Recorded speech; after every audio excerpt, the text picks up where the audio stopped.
यह घटना नवरात्रि के समय की है। हम सभी दोस्तों ने यह प्लान बनाया था कि स्कूल का पूरा होमवर्क एक ही दिन में पूरा कर लेंगे, जिसके बाद हम पूरे नवरात्र मस्ती करेंगे। इसी वजह से उस दिन मैं अपने दोस्त के घर नवरात्रि में दिया गया होमवर्क पूरा करने गया था। उसका घर मेरे घर से लगभग 15 मिनट की दूरी पर था। नवरात्रि का माहौल था। हर जगह भजन गूंज रहे थे और लोग माता रानी की भक्ति में मग्न थे। हमने एक ही दिन में सारा होमवर्क पूरा कर लिया। जब होमवर्क खत्म हुआ तब रात के 11 बज रहे थे। मुझे इस बात से कोई फर्क नहीं पड़ता था, क्योंकि पहले भी मैं इतनी देर तक उसके साथ रुका था, लेकिन हर बार उसके घर पर ही रात बिताता था। लेकिन आज मुझे घर जाना था, तो मैंने अपना सामान उठाया और उसे बाय कहकर घर के लिए निकल गया। रात काफी हो गई थी, इसलिए आसपास सन्नाटा था, पर मुझे इससे फर्क नहीं पड़ रहा था और मैं अपने घर की ओर बढ़ रहा था। तब मेरे सामने दो रास्ते आए। दोनों मेरे घर की ओर जाते थे। एक थोड़ा लंबा था और दूसरा एक गली के रास्ते से होकर जाता था। जल्दी पहुंचने के लिए मैंने गली का रास्ता चुना। वह एक सुनसान गली थी, जिसमें लोग रात तो क्या,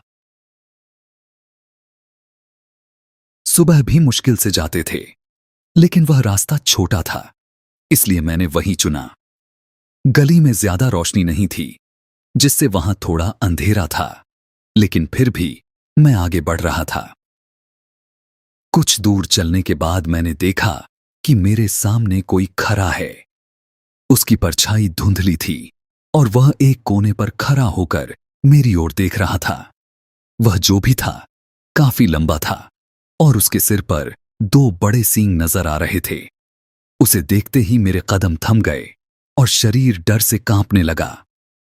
वह मेरी ओर बढ़ा नहीं, बस दूर से मुझे देखता रहा। मैंने हिम्मत जुटाई और माता रानी का नाम लेकर आगे बढ़ा। उसकी लाल आंखें मुझे लगातार घूर रही थीं, लेकिन मैंने ध्यान नहीं दिया और गली पार कर बाहर आ गया। बाहर निकलते ही मुझे राहत मिली। पीछे मरकर देखा तो वहां कोई नहीं था।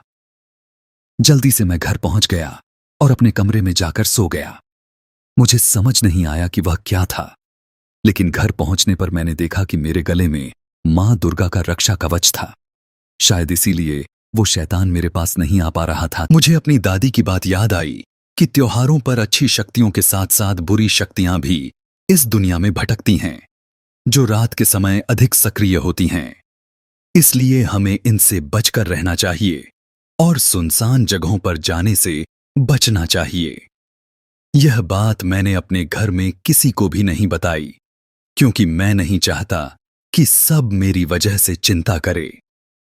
तो दोस्तों, यह थी नवरात्रि के समय की मेरी कहानी।